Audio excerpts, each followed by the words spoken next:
হাতে মাত্র 2 দিন ছুটি, চলুন ঘুরে আসি কলকাতার কাছে এক নির্জন আইল্যান্ড থেকে। তবে ভুল করেও ভাববেন না এটি মৌসুনী দ্বীপ, কারণ এখানে পাবেন নারকেল গাছের সারি, অসংখ্য মাছের ভেরি, তার সঙ্গে ম্যানগ্রোভের হাতছানি, পাবেন বোটিংয়ের সুব্যবস্থা, থাকছে সরকারি কটেজে থাকার আতিথেয়তা, আর এখানে আসলে খেতে পারবেন ভেরির টাটকা সব মাছ, নিজের পছন্দ মতন বিভিন্ন রকমের পদ আপনি খেতে পারবেন। কোথায় এই স্থান, কিভাবে যাবেন, কিভাবে বুকিং করবেন গভর্নমেন্ট প্রপার্টি, কতই বা খরচা, যাবতীয় তথ্য সব ইনফরমেশন নিয়ে ছোট্ট ছুটিতে কলকাতার কাছে এই নির্জন আইল্যান্ডে চলুন আজ ঘুরে আসি সবাই মিলে ট্যুরিস্ট ডেস্টিনেশনের সঙ্গে।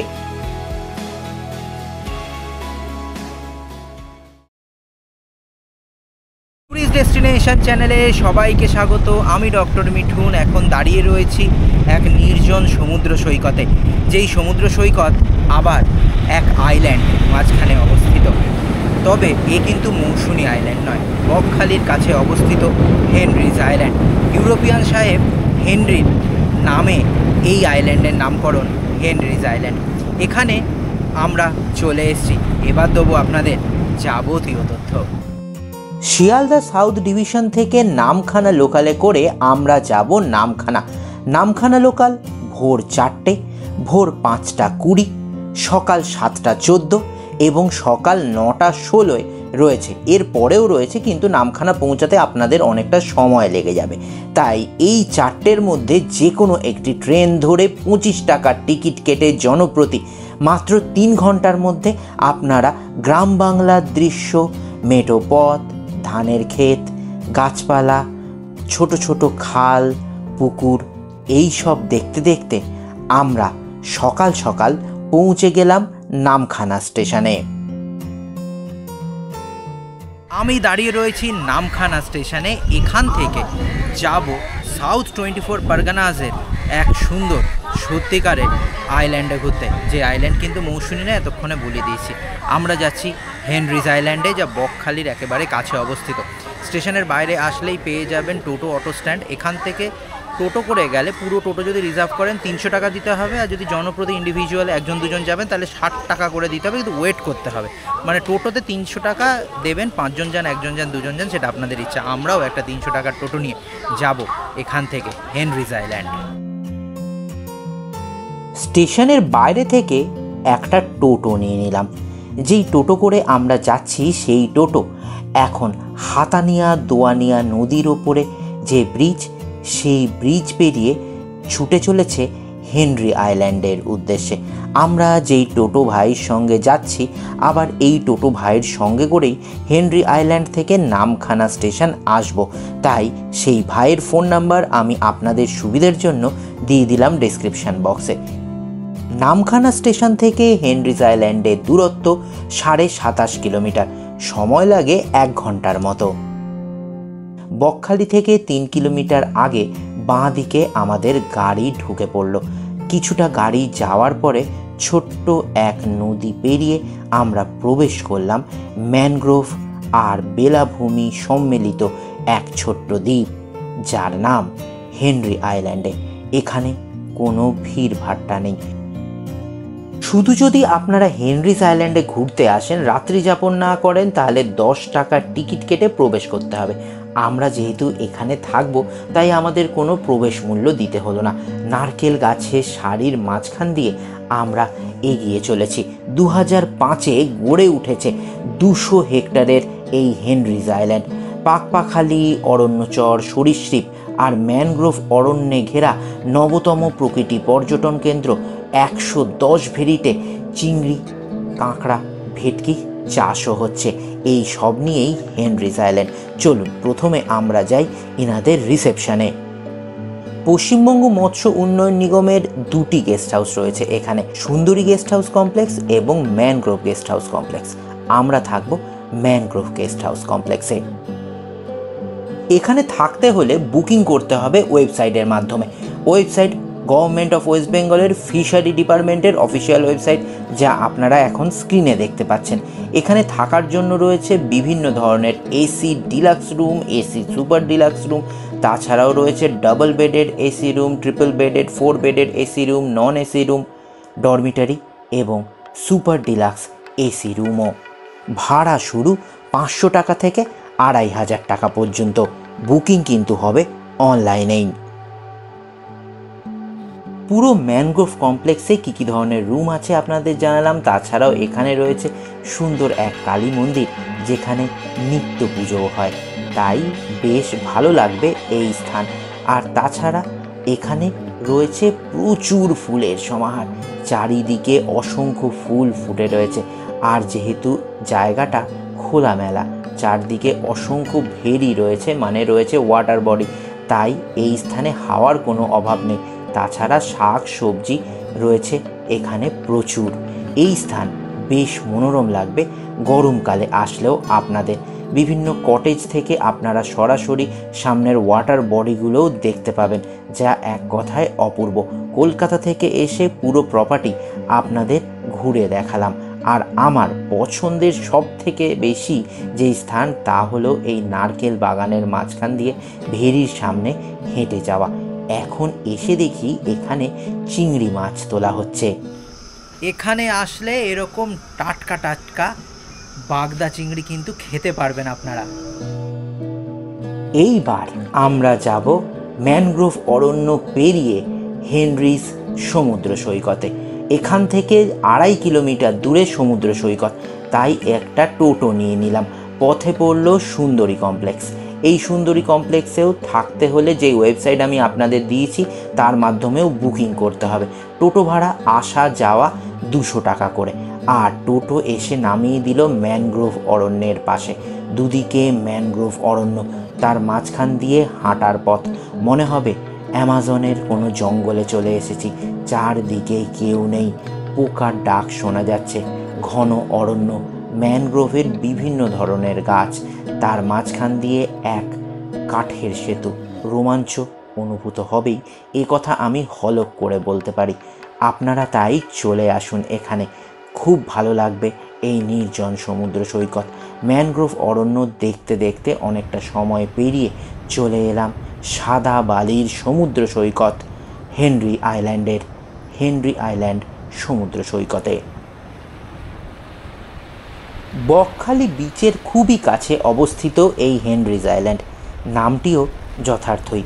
গিয়ে সত্যি মনে হবে আপনি কোনো এক আইল্যান্ডে চলে এসেছেন। সাদা বালির উপকূল, অনবরত সমুদ্রের গর্জন, ঢেউ আছড়ে পড়ছে আপনার পদতলে। সামনেই ম্যানগ্রোভ অরণ্য আমরা পেরিয়ে এসেছি, আর এই উন্মুক্ত সমুদ্র সৈকত, আর তার ওপরে আকাশ, নীল আকাশ, আর তার মাঝখানে সাদা মেঘের আনাগোনা, সব মিলিয়ে অপূর্ব সুন্দর এই স্থান। এবং এই সব কিছুর সঙ্গে স্থানটির সৌন্দর্য আরও বাড়িয়ে তুলেছে এই স্থানের নির্জনতা। এখনও পর্যন্ত এই স্থানটিতে তেমনভাবে বকখালির মতন ঘর বাড়ি গড়ে ওঠেনি, তাই যারা বকখালি ঘুরতে আসেন সাইট সিন করার জন্য হেনরিজ আইল্যান্ডে আসেন। তবে হেনরিজ আইল্যান্ড যতই ভালো লাগুক না কেন, যতই ভালো লাগুক এই সাদাবালি, যতই ভালো লাগুক শান্ত নিরিবিলি এই সমুদ্র, তবে ভুল করেও সমুদ্রের জলে নামবেন না, কারণ এখানে রয়েছে চোরাবালি। তাই ভুল করেও স্নান করবেন না এই হেনরিজ আইল্যান্ডের সমুদ্র সৈকতে। শুধু উপভোগ করুন প্রাকৃতিক সৌন্দর্য আর এই সাদা বালি আর জলের আনাগোনা। আমরাও হেনরি আইল্যান্ডের নির্জনতা উপভোগ করে ম্যানগ্রোভ অরণ্য পেরিয়ে ফিরে এলাম গেস্ট হাউসে। এসে স্নান করে নিলাম, দিয়ে গেস্ট হাউস থেকে বেরিয়ে যাব ম্যানগ্রোভ গেস্ট হাউসের ডাইনিংয়ে, যেখানে সময় হয়ে গেছে লাঞ্চের। সকালবেলা যেই মাছ ধরা আপনাদের দেখিয়েছিলাম, সেই মাছ এখন খেয়ে দেখব।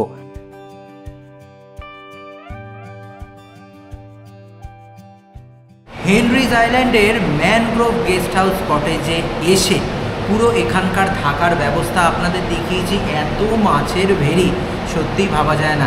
এখানে গলদা, বাগদা, চিংড়ি সেগুলো তোলা হচ্ছে, সেইগুলোও দেখিয়েছি। আপনারা ইচ্ছে করলে নিতে যেতে পারেন বাড়ির জন্য। দাম মাত্র 600 টাকা কেজি। আর এখান থেকে জঙ্গল আর সমুদ্র সৈকত, তা তো অপূর্ব সুন্দর।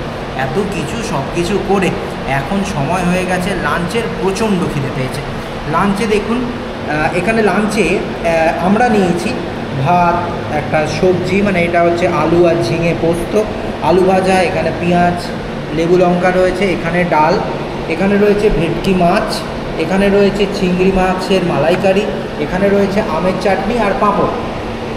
এখানে খাওয়ার সিস্টেমটা কীরকম আমি একটু বলে দিই আপনাদের। ভেজ থালি আপনাদের আলাদা করে নিতে হবে প্রথমে। ভেজ থালি 100 টাকা, মানে আমি এখানে যা যা দেখিয়েছি 2 ধরনের মাছ বাদ দিয়ে পুরোটাই ভেজ থালির মধ্যে পড়বে, তার জন্য 100 টাকা।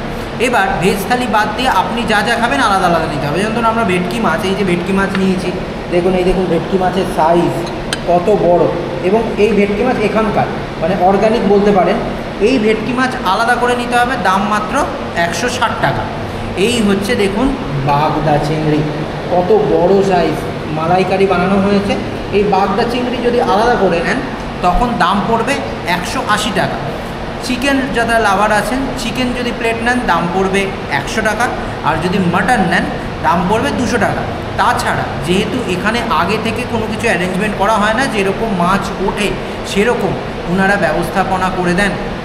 এবং যে সুন্দরী কমপ্লেক্স আছে এখানেও একই সিস্টেম, মানে হেনরিজ আইল্যান্ডে সব কিছু টাটকা খাবেন। তো এইভাবে আপনাদের অর্ডার দিতে হবে। ভেজ থালি 100 টাকার, বাকি যেরকম খাবেন সেরকম খাওয়া আপনাদের দেখাচ্ছি না। একেবারে দেখুন এখানকার টাটকা ভেটকি, এই দেখুন টাটকা ভেটকি, একেবারে মনে হচ্ছে সেই আমরা যে ফিশ ফ্রাই খাই যেরকম, পুরো একদম সেরকম।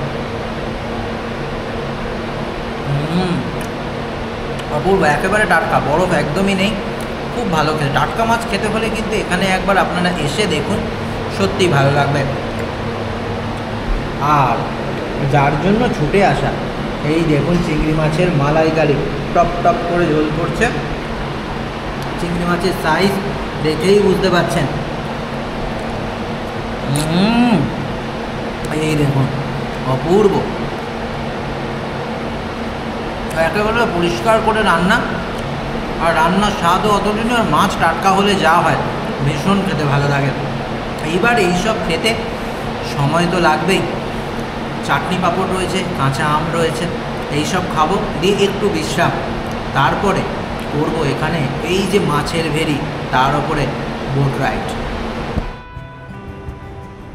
আহা, মাছের কি স্বাদ! এই মাছের জন্যই হেনরিজ আইল্যান্ডকে মনে রাখবো বহুদিন। বিকেল হতেই আমাদের গেস্ট হাউস থেকে বেরিয়ে চলে এলাম বাচ্চাদের খেলার জায়গায়। আপনাদের সঙ্গে যদি বাচ্চারা থাকে তাদের জন্য অনেক রাইড রয়েছে এখানে। আমরা চলে এসেছি বোটিং করতে এই হেনরি আইল্যান্ডে। বোটিংয়ের টাইমিং দেখুন, এখানে পরিষ্কার লেখা আছে সকাল 7টা থেকে বিকেল 4টে, ডিসেম্বর থেকে ফেব্রুয়ারি। আর মার্চ থেকে নভেম্বর সকাল 6টা থেকে বিকেল 6টা অবধি। প্যাডেল বোট 4 জন উঠতে পারবেন, আধ ঘন্টা সময়, তার জন্য ফেয়ার 100 টাকা করে। চলে এলাম আমাদের কটেজের সামনে, যেই বড় মাছের ভেরিটা, সেই ভেরির সামনে বাঁধা রয়েছে 2টো প্যাডেল বোট। একটা প্যাডেল বোটে উঠে আমরা ভেসে বেড়াচ্ছি এখন বিশাল বড় এই মাছের ভেরিতে। আস্তে আস্তে সূর্য ঢলে পড়ছে, আর তারই ফাঁকে আমাদের এই ভালো লাগা। এখানে আর একটা কথা বলে দিই, যেহেতু এই ভেরিগুলোতে প্রচুর মাছ রয়েছে, আপনারা প্যাডেল ঘোরাবেন আর মাছেরা লাফিয়ে লাফিয়ে ঘুরে বেড়াবে। ক্যামেরা বন্দি করতে পারিনি সেই দৃশ্য, আপনারা নিজেরা এসে লাইভ সেই দৃশ্য দেখতে পাবেন এখানে। আমরা অনেকক্ষণ, আধ ঘন্টারও বেশি সময় ধরে প্যাডেল বোটে করে ঘুরে বেরিয়েছিলাম জলাশয়ের ওপর। তারপর আবারও টোটো করে এখন সূর্যাস্ত দেখতে যাব হেনরিজ আইল্যান্ডের সমুদ্র সৈকতে। সেই ম্যানগ্রোভ আবার পেরোবো পায়ে হেঁটে, তবে এখন প্রায় সূর্যাস্তের সময় হয়ে গেছে। আরেকটা কথা এখানে আপনাদের জানিয়ে দিই, তা হলো হেনরিজ আইল্যান্ডে বিকেল 5:30টার পর আপনারা আর থাকতে পারবেন না, তাই সূর্যাস্ত দেখে তাড়াতাড়ি ফিরে আসতে হবে। আমরা এখন চলে এসেছি সেই নির্জন সমুদ্র সৈকতে। বেশ কয়েকটি ঝিনুক কুড়িয়ে সাজালাম, তারপর সূর্যাস্ত দেখার সেই অদ্ভুত অনুভূতি। গুটি কয়েক লোকও এসেছিল সূর্যাস্ত দেখতে। সূর্যাস্ত হয়ে যাওয়ার পর ম্যানগ্রোভ অরণ্য পেরিয়ে সন্ধেবেলায় আমরা পৌঁছে গেলাম আমাদের গেস্ট হাউসে। বিকেলবেলা আমরা হেনরিজ আইল্যান্ডের সমুদ্র সৈকতে সূর্যাস্ত দেখতে গেছিলাম। আপনারা ইচ্ছে করলে টোটো বুক করে ঘুরে নিতে পারেন বকখালি মৎস্য প্রকল্প, বকখালি সমুদ্র সৈকত, ফ্রেজারগঞ্জ, কার্গিল বিচ, কালিস্থান এবং আরও বেশ কিছু জায়গা ইচ্ছে হলে ঘুরে আসতে পারেন জম্বু দিক থেকেও ছোট লঞ্চ ভাড়া করে। সন্ধেবেলায় এরকম চারদিকে ওয়াটার বডি আর তার মাঝখানে আমরা নির্জন এই আইল্যান্ডে, ভীষণ ভালো লাগছে। চারিদিকে ঝিঝি পোকার ডাক শুনতে পাচ্ছেন আর তারই মাঝখানে চলে এসছে এই গরম গরম চায়ের দাম সকালবেলাতেই বলেছি 20 টাকা।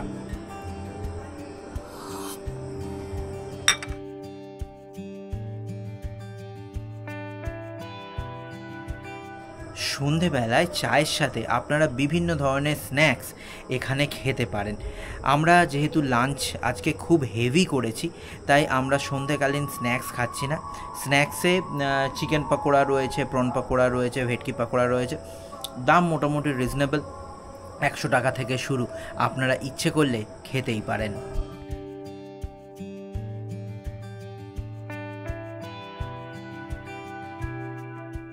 দেখতে দেখতে রাত গভীর হয়ে এলো হেনরিজ আইল্যান্ডে। আর রাত্রেবেলা একেবারে বাঙালিয়ানা বাড়ির খাবার খাবো আমরা। নিয়েছি দেখুন গরম গরম হাত রুটি আর পোস্ত দিয়ে আলু ভাজা, তাছাড়া পেঁয়াজ লঙ্কা তো রয়েছেই। একটুখানি টেস্ট করে বলি, একেবারে বাড়িতে আমরা ডিনার যা করি, গরম গরম আলু ভাজা আর গরম গরম হাত রুটি, একেবারে বাড়ির রান্না। এবার খেয়ে দিয়ে ঘুমিয়ে পড়বো এই আইল্যান্ডে।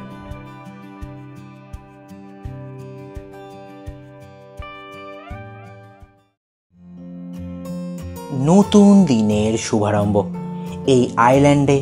আজ আমাদের দ্বিতীয় দিন। সকাল সকাল ঝিঝি পোকার ডাক শুনতে শুনতে ওয়াটার বডির পাশে সেই নারকেল বাগানের মাঝখানে চা খাওয়ার অনুভূতি আলাদা। আর আবারও বেশ কিছুক্ষণ সময় ভেরির পাশে ঘুরে সময় অতিবাহিত করে এখন যাব ব্রেকফাস্ট করতে। হেনরিজ আইল্যান্ডে দেখতে দেখতে 2 দিন কেটে গেল। এত সুন্দর নির্জন এই জায়গা, রাত্রেবেলার পরিবেশ এত ভালো ছিল আর খাওয়া দাওয়া এত ভালো। সরকারি প্রপার্টিতে থাকার অভিজ্ঞতা কিন্তু সত্যিই ভালো। এখন ব্রেকফাস্টের সময়। ব্রেকফাস্টে দেখুন 1 2 3 6টা গরম গরম লুচি আর তার সঙ্গে এই আলুর তরকারি দিয়েছে।